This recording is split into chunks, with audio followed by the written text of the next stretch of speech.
Hello, kids. It's Jack Trash. And Chris McLernon. And welcome in to another episode of Plus One, the radio podcast. This week, no Plus One, No. but because we decided that we would. And forget the rock and roll podcast for those of you who are listening intently. Right. As opposed to radio. Right. I threw off my shirt. I apologize. No, that's all right. Did I say that? Oh, yeah. Oh. So leave it. Leave it. I will. That's funny. We decided a Ramon song all of a sudden. Yeah. Right.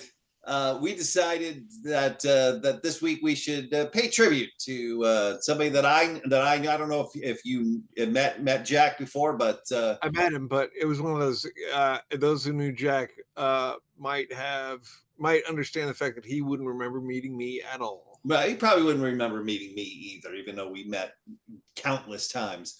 But still, the unfortunate passing of Jack Russell this past week. Yeah.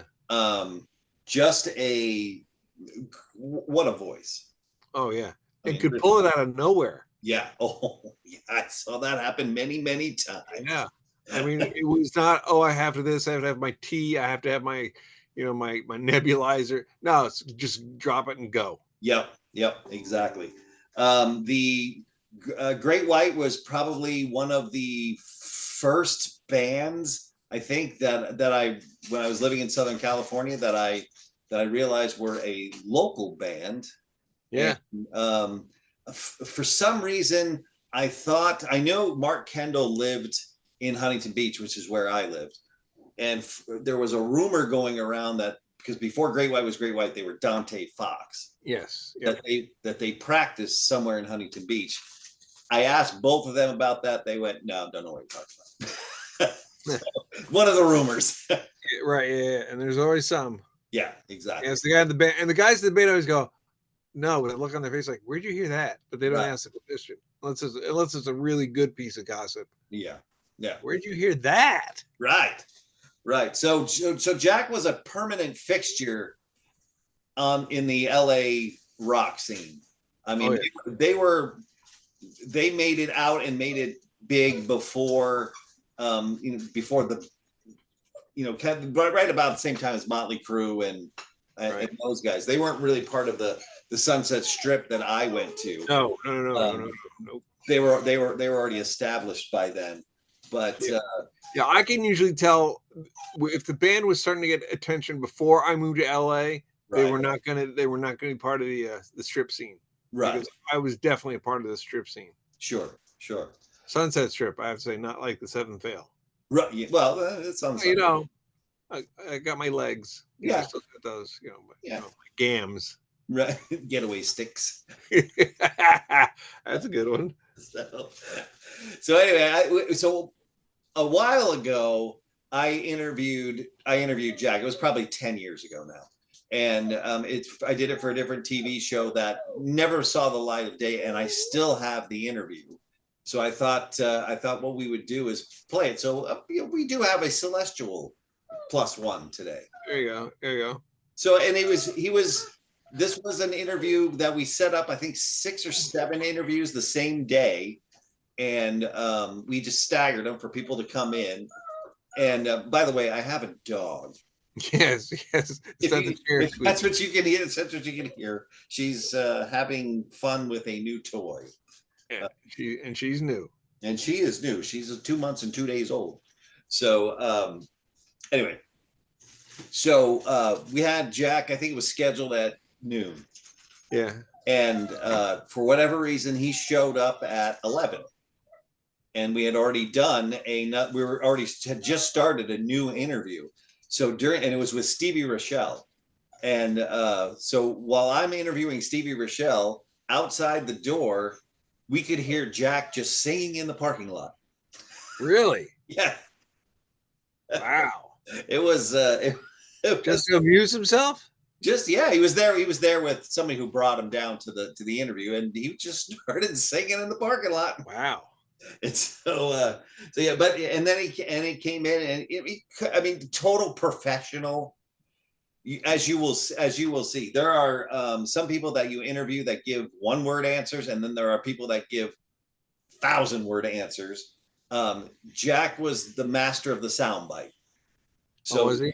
So you'll see in when we because it was like 8 or 10 random questions that we asked, and he's got a great answer for everything, and it's succinct, it's concise, it's funny, and it's to the point. So he's very good at it. Yeah, I didn't I liked them because they were an LA band and they didn't look like LA bands at the time. You know, again, this is before all the Sunstrip Strip. I mean, Rat was the glammiest. Yeah. Great White wasn't at all. No. They were dudes playing rock and roll. Yeah. And that's the thing too. Dokken, who was about the same time as Great White. Yeah. Yeah. Dokken tried to kind of acquiesce to the record label saying, wanting them to be more glam. And Don Dokken just said, we didn't pull it off at all. No, they didn't. Great White just didn't bother with it. Nope. And then, found their niche with the Ian Hunter kind of vibe. Yeah. Because the first two records are not like, Once Bitten, Twice Shy at all. No. At all. But, then they hit their songwriting groove with Save Your Love and Rock Me and all that. I was like, whoa, because the first record was cool. Second record, I was like, where are you going? Right. Although I really do. I think my favorite Great White song is on that second record. Is it? The title track, Shot in the Dark. I love that song. I haven't heard it in so long, I wouldn't know. Yeah, I just heard it the other day. It was weird. It was playing on Air Nation of all things. And I was like, whoa, I haven't heard this in forever. And I was like, yeah, I remember. I like this song.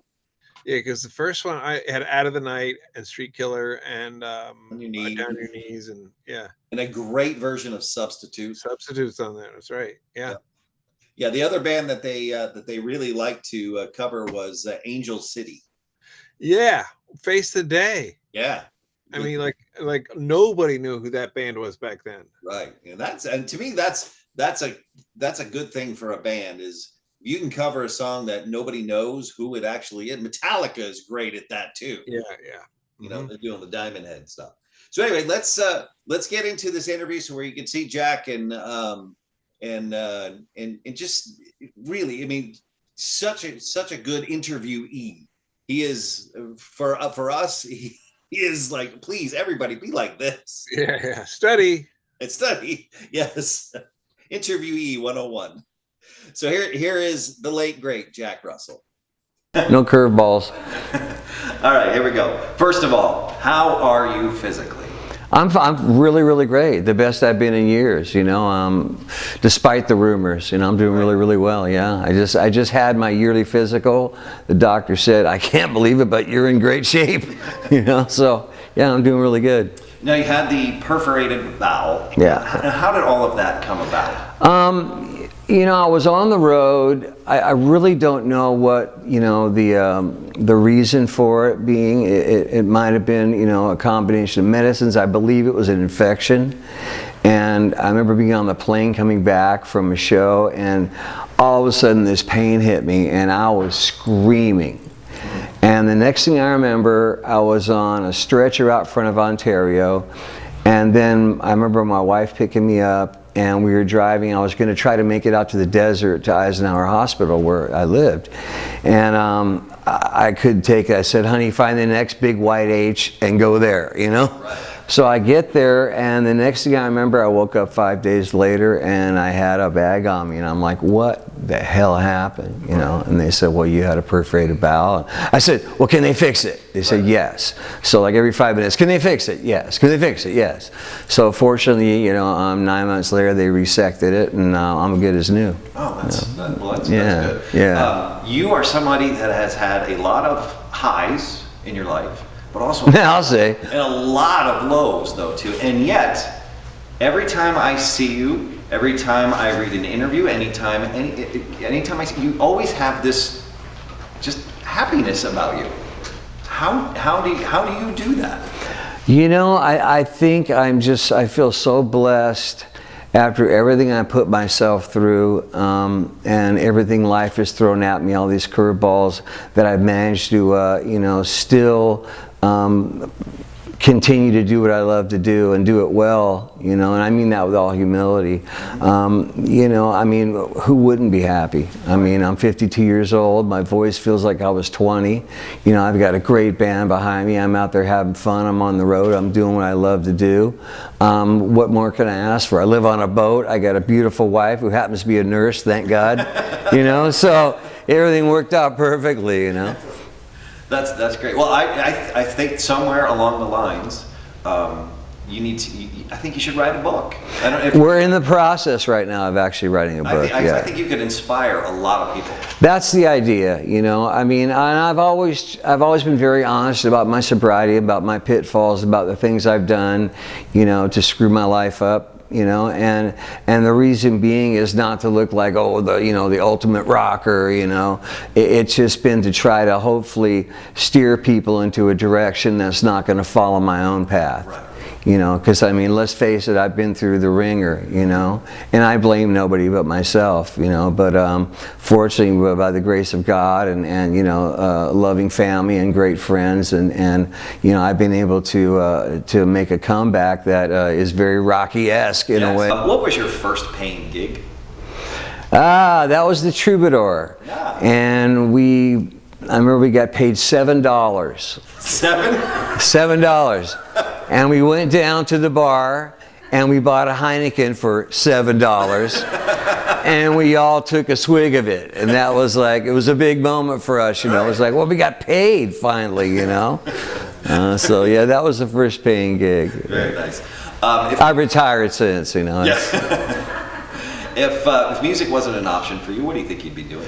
I'd be running a charter boat. I'd be skippering a fishing boat. Yeah. Definitely. Do you? I've heard rumors. Now we're based in Florida, that you do a lot of fishing out of Clearwater. Is that true? Or you know what? That is absolute falsehood. I've never fished out of Clearwater. Really? Yeah, must be some other Jack Russell. I hope he's as good a fisherman as I am. Making me look bad. If you were going to start a brand new band, I know you have a new band, but if you were to start a new band and you could play with anybody that you've not played with, who would you want to play with? God, there's so many people. Anybody in Aerosmith, anybody that's left in Zeppelin.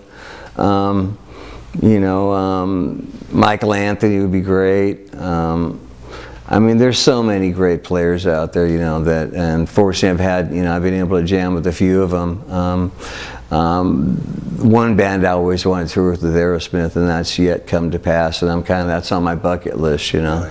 Really? But, yeah. What was the moment where you kind of stood and looked around and went, hey, I've arrived? You know what, oddly, this is like in the first chapter of my book. It was 1987, April 7th. Actually, it was April 6th. It was the night before we were playing the Forum with Whitesnake, and the show was sold out. I was sitting in my hotel room across the parking lot from the Forum, and I opened my windows and I saw the Forum sitting there, and I sat in my chair and I was looking across there, and I just kind of took stock of my life, and I was like, wow, man, I'm playing the Forum tomorrow night and it's sold out, you know. And you know, for somebody in LA, that is like the pinnacle. Sure. You know. And so I remember going to the show, and during sound check I walked out to that 22nd row load seat, and I tried to find the basic area where I sat in for my first concert with Blue Oyster Cult. Right. And I was telling my friends, I'm going to be up there one of these days, you know. And they're like, yeah, whatever. And I sat there and went, man, Jack, you've come a long way, you know, about 124 feet, you know? And that was really an amazing moment for me. I'll never forget that. That's awesome. So Blue Oyster Cult was your first concert ever? Blue Oyster Cult, Bebop Deluxe, and Angel opened up, yeah. Wow. Yeah. Where was that? That was at the Forum in Los Angeles, okay, yeah. Very good. And what was the last concert you went to? The last concert I went to would have been my own. Prior to that, you know, I honest to God, it's going to sound strange, but I've only been to like a handful of shows, really? Except for the ones we've been on tour with, like, you know, Scorpions and Tesla and Whitesnake. I saw Yes 3 times. I've seen Queen once. Just a handful of bands, you know. I never really was much of a concert goer because I felt really bad about sitting in an audience going, I should be up there. I don't want to be out here, you know. Right. So consequently, I didn't go to many shows. One of the standout moments that I remember from seeing you was at one of the KNEC anniversary shows, and you guys went into Sin City. Oh yeah, right on. It was just the sound of your voice singing that song was, I have chills right now thinking. Oh, thank you. It was such a great show. Thanks. And you guys always did. I think you played almost all of our shows. We did a lot of them, yeah. I mean, KNEC was really a groundbreaking thing for us, you know. They were playing our stuff way back before anybody was, you know. Them and KMET, I have to give them credit as well, and KLOS. But, you know, KNEC was just a great station. They just didn't really give a damn of what anybody else was doing. They just did what they wanted to do, you know. And it was sad to see the demise of that station. But it's funny, you know, I travel around the world and I see people in Japan wearing a KNEC shirt. Yep. You know, it's yeah, it's really trippy. Somewhere, somebody has it, and I've got to find out who does. But there was the version of "Save Your Love" that you did, where you switched the one line. Oh, the one line. Oh my God, dude! I had to do that for every station in the United States that played rock, and I'll never forget this one. The station was called The Whale, so I had to go. You know. Alone in the night, just me and the whale. And I'm like, oh my God, that just does not sound good. You know what I mean? It's the name of the station, man, trust me. That's funny. What's a memorable Spinal Tap moment that you've lived through? Oh God, okay, here you go. We're in Scotland at the Glasgow Apollo, which was a very famous, you know, place. Zeppelin played there, and then, you know, on this exact stage. And we were down below and trying to find out where you hear no Great White. We're like, oh my God, where's the stage at? And we're walking around down in this, you know, in the bowels of this venue. And I remember I see this guy and I go, hey, where's the stage? Well, you go around there up the top. I'm going, no way. You know, and this is before Spinal Tap. And then the movie came out and went, that's the same guy. You know what I mean? It wasn't, of course, but I mean, we actually came up through a hole in the floor. Wow. It was so embarrassing, my God, it was incredible. Incredible. That was our Spinal Tap moment. Yeah, that's funny. That's funny. Okay, this of course I'm asking this question to everybody. So, what was your vice then, and what is it now? My vice then, God, you know, there wasn't like one I didn't have. You know, I mean, I was your typical rock and roll singer. You know, I mean, I did everything to the extreme. You know. And I don't mean that. I'm not patting myself on the back and saying that was the coolest thing in the world, because I wish I could take it back and live my life differently. But I look at it like this, you know, where I've been creates the person that I am now, and I'm very happy with that person. My vice now, very few, you know. I mean, I don't drink, smoking is probably my biggest vice, you know. I keep going on and off with that. Other than that, you know, I don't cheat on my lady, you know, I just live my life like a normal person, you know. I mean, I like it like that. I live on a boat, it's real mellow. I just enjoy my life, you know. There's the Jack Russell that goes on stage, and then there's the Jack Russell wearing dirty sweatpants. It smells like diesel fuel, and I got oil all over my fingernails, you know what I mean? Yeah. That's, you know, there's two different parts of me, and you know, they're very much different, but they make up the whole. Sure, you know? Sure. Where do you envision the music business going? Continuing down the toilet the way it's been going. You know, I really don't know. I hope they find a way that new bands can actually go out and make a living. I mean, with the demise of the record companies and the advent of the internet and downloads, I mean, it really just took the air out of the tires of the music industry. I mean, you know, I would be so depressed if I was in a new band trying to come up. It's like, how do I market myself? I mean, sure, there's ways, but how do you sell records? I mean, I can't see a young kid going, yeah, I'm gonna have a platinum album. How are you gonna do that? Right. Tell me how. I'd love to find out. You know, I like another one. Right. You know, Exactly. I got room in my walls. you know, but it's really sad. It's sad because there's so many experiences that the younger bands are never going to get to achieve. I mean, you know, there's not going to be any more huge arena tours. I mean, you had bands selling 1 million records. They were headlining arenas. Right. You know, now you got bands sell 3 million albums and they can't even do a club tour. There's no loyalty. There's no really record labels in a sense. I mean, there's a few people out there selling a lot of records, but I mean, if you look at the Billboard charts, maybe, you know, the top 100 or the top 10, they're selling 100,000 records. You know, it's really, really sad. The bottom's falling out of the industry, and I don't know what they're going to do to recover. You know, I mean, for me, the whole thing has changed backwards. I mean, initially when we were coming up, you toured to support your record, and you basically lost money when you were touring or broke even. You know, nowadays it's flip-flop. You know, you don't make any money selling records. You know, you make money touring. So it's a whole different animal. You know, and fortunately for bands like us with a built-in following, we're lucky and blessed. You know, because we have that. And some bands that don't have that will never achieve that level of success, and it's really saddening. You know. If we walked outside right now and we found somebody who had never heard of Great White, never heard of you, but wanted to know about you, what one song would you play them that kind of defines you? Rock Me. Rock Me? Rock Me. I think that was a song really that kind of has all the elements of what Great White was about, you know, I mean, is about. The blues, you know, the melodies, the powerful hooks. I mean, there's been so many songs, but that to me, if I had to pick one song to say, okay, this is what represents Great White, that would be it. That's, you just made me feel so good, because I did a specialty show on a terrestrial radio station in Florida, and they asked me to... As opposed to a non-terrestrial one like that. We're broadcasting from Mars here. Exactly. But they said, give us the top 5 songs of the era, and I had that at number 1. Oh, thank you. That means a lot. Thank you. At number 1 and Still of the Night at number 2. You know, it's funny. I remember, like it was yesterday, I remember being in the studio. Mark and I were sitting at the console and listening back to Rock Me, and I looked over at him and I went, dude, this could be a really big song. And he goes, yeah, I know.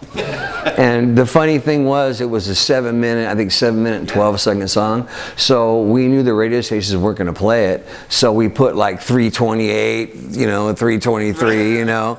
So they would play it. Once they had to play it, they were kind of stuck with it, you know what I mean? But yeah, we had to lie to get airplay. You know? It worked. It worked. What was the first record you ever bought? My parents bought me the Beatles' Help album when I was on my 6th birthday, and that is what changed my life, because before that I wanted to be an archaeologist. Oh. I mean, that was my goal. I wanted to be a scientist. I wanted to dig up fossils, you know, the whole nine yards. And they bought me that record, and I was like, oh my God, this is what I'm supposed to do. I mean, I knew it. It wasn't like, you know, I want to be, and that sounds kind of crazy, but it was a gift. I was all of a sudden instantly like, ah, you know, I knew I was going to be a rock star. And ever since then, it was like I focused nothing on everything, but I just focused on that completely, nothing else. And, you know, it's kind of funny, all these years later, I want to be an archaeologist. Now I turned into a dinosaur, you know? Rock was definitely going to be in your blood either way. Oh, absolutely, yeah. What? Of course, I'm petrified, but you know, don't.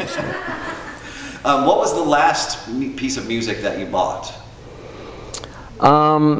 Actually, I didn't buy it. Somebody gave it to me for my birthday, which was just real recent. It was the new Aerosmith.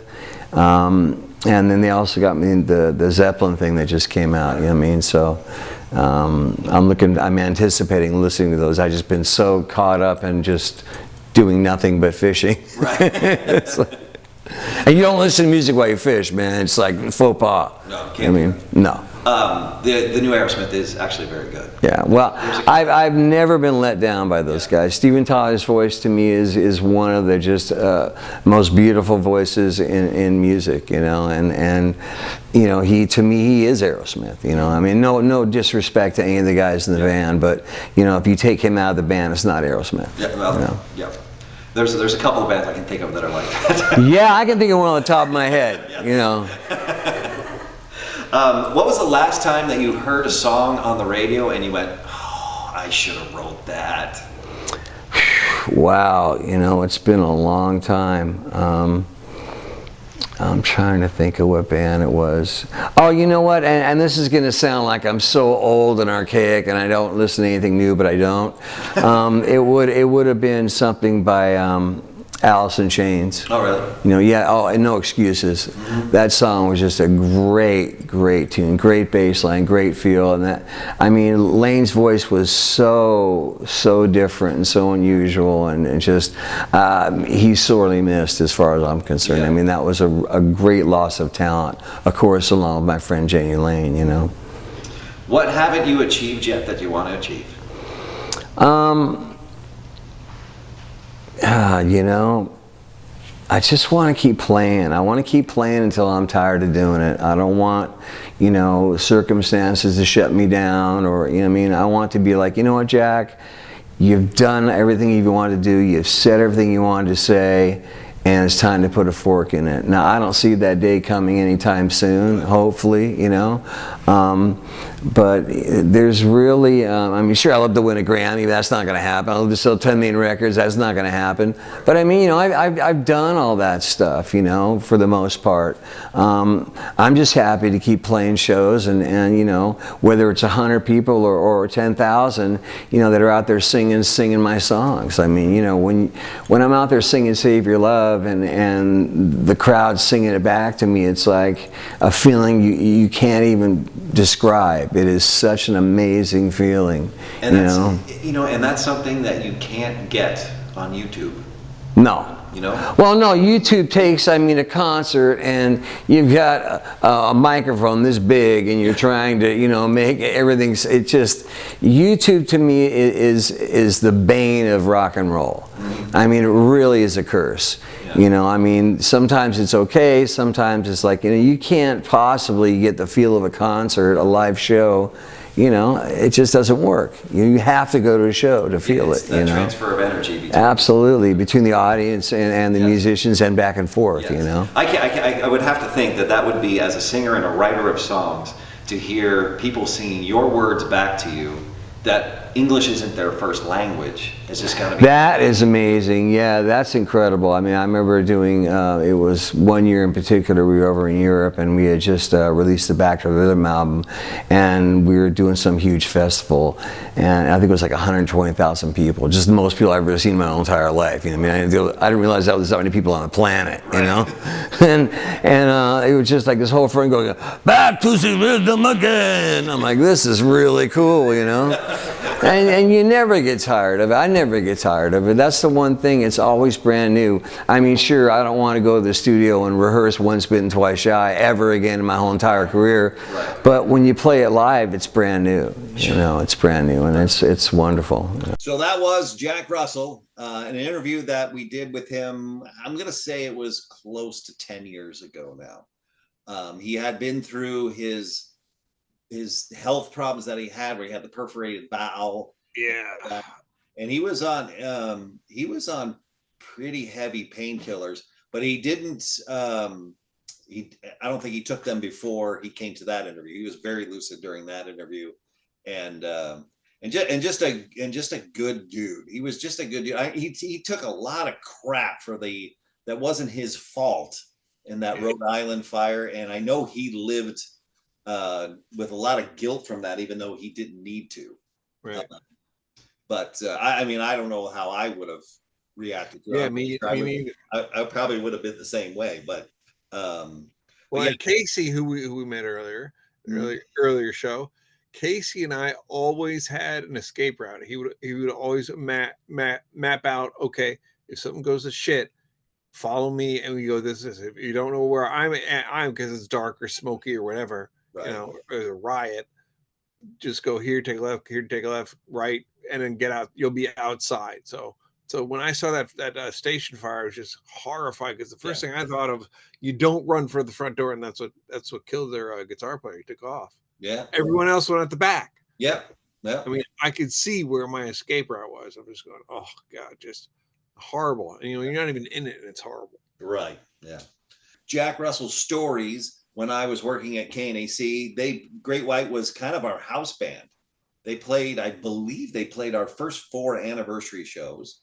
Oh, wow. They were Ted, who we met, Thrasher. Sure.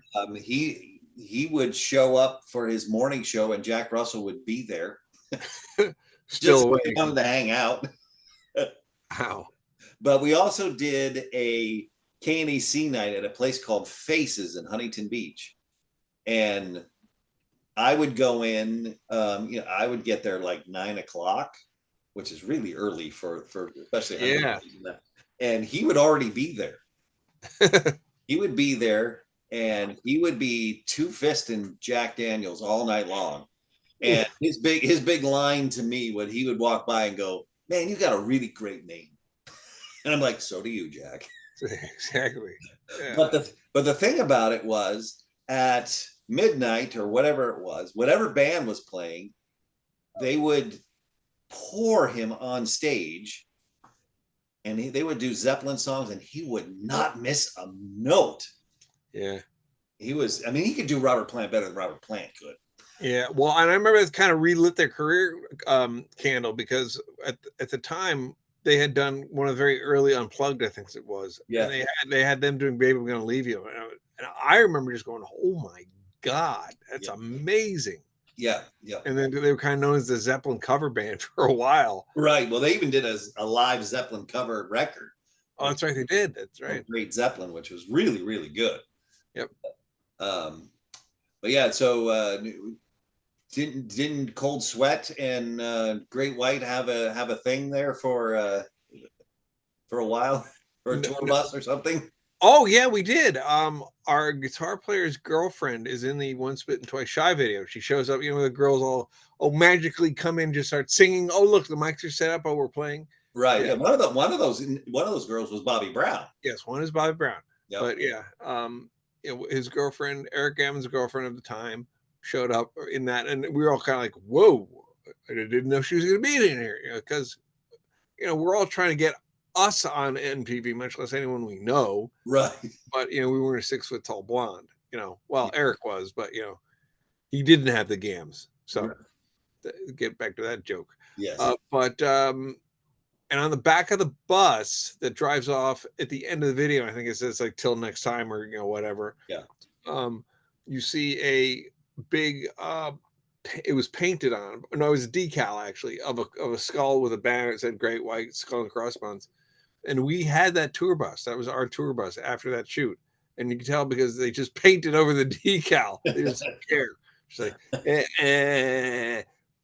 So I was like, so that proved it wasn't painted on. Right. But yeah, big old decal. So that's my Cold Sweat Great White permutation. Right.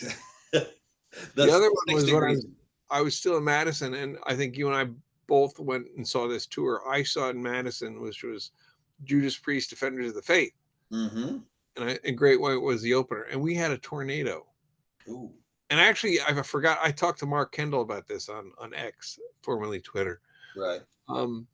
And he was like, "Holy crap! I forgot about that show." Because in the middle of Down on Your Knees, there's a breakdown, and Jack starts talking. Right. And this cop comes on stage, and I thought it was part of the shtick. Oh, he's going to say something obscene, so we're going to stop him and watch this. No, the cop comes in, stops the band, and says, "There's a tornado coming this way. Everyone out of the main floor and into the mezzanine," which I think is just a great idea. Let's get everyone off the floor, and let's put them all by the big glass windows for a tornado. Yay, great idea. So then that was the end of their set, which I was bummed because I wanted to see them really badly. Right. So this would have been 84. Right. Summer of 84. So I hadn't moved to LA yet. And they didn't play the rest of their set. And then Priest came on. They did play their whole set late, and clearly had been into the backstage arrangements. Because I saw Priest probably about 5 times, and that was by far their sloppiest. Oh. Like I'm a fan. I know how to play this stuff, so I was catching arrangement mistakes, and at the time I'm just going, "Why is that happening? Duh," And then you realize later when you kind of earn your stripes and you try and play a gig drunk, and you realize it's really not effective, and don't do that anymore. That was my lesson in the professionals doing it. They got away with it, but I caught it. Right. Right. But yeah, tornado at the Great White Show. That's a story. I'm sticking to it. Yep. For sure. Well, that reminds me of another thing is I used to do the Red Onion nights in Redondo Beach, and Jack's houseboat was moored right behind it. Really? And the buddy of mine, Jeff Bell, who was the promoter for the KNEC nights at the Red Onion in Redondo, he would like bring him food all the time. He would like call it in, and he would walk it down the dock to Jack at his boat. Wow. Yeah. What was the name of the boat? You know what? I don't know. I mean, it had to be something. I would guess. Right, exactly. It's got to be. Or Rock Me or Dante Fox or something. Yes, that had to be. If anybody knows, put it in the comments. And hit subscribe while you're at it. Please do. And until next time, I'm Jack Trash. I'm Chris McLernon. And live your life to 10 plus 1. And we'll see you at We Call. Yes, we will see you at Will Call. Both of us today. Perfect. Just killing right now. Yes. Hope that you liked this little tribute that we did to Jack Russell, who definitely deserved it. And we're gonna miss you, Captain Jack. What song are you singing? We just